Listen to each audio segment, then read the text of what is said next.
போனி கிளம்பு. முடியாது.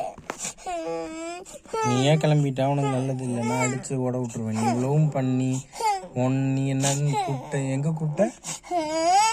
எங்க கூப்பிட்ட? வேணாம். இப்படி என்னையே நீ என்னதுன்னு எடுத்து பேசி என்கிட்டயே நீ என்னன்னு திமிரு காட்டினதுக்கு அப்புறம் எதுக்கு முடியாது? அப்ப நீ என்னன்னு கீழே வச்சு இனிமேட்டுக்கு நான் அதிகாரம் பண்ணி எதுவுமே கேட்க மாட்டேன், அன்பா கேட்பேன். நான் அம்பாட்ட என்னன்னு பேசுறதுக்கு மன்னிச்சுக்கொள்ளலான்னு என்கிட்ட கேட்க வேணாம். என்னை படைச்சவன் என்னன்னு மன்னிச்சானா உண்மையா என் கூட இருக்கணும்னு நினைச்சின்னா அங்க தலை கீழே வச்சு, அந்த சைடு தானே, அங்க தலை கீழே வச்சு இனிமேட்டுக்கு அந்த சைடு தான்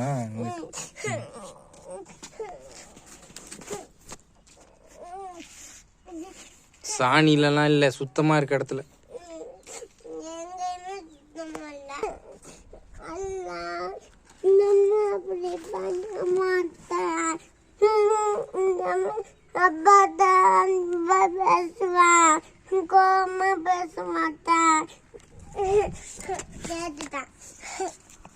இனிமே எப்படி பேசுவ?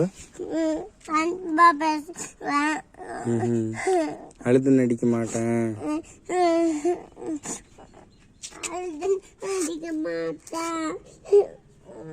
சைத்தான் புத்தியை காட்ட மாட்டேன்.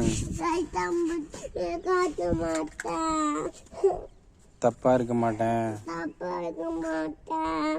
தப்பான கண்ணோட்டத்துல யாரையும் பார்க்க மாட்டேன்.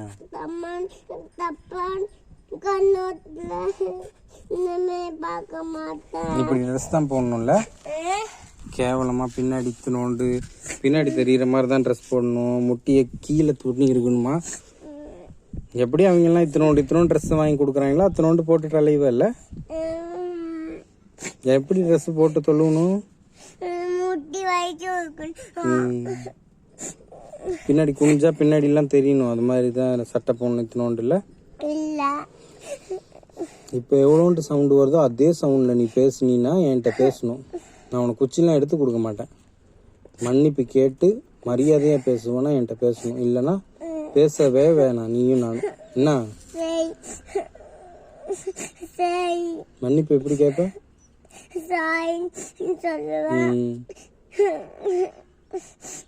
எப்படி சாரின்னு சொல்லுவேன்? இப்படிலாம் கை எடுத்து யார கும்பிடணும்?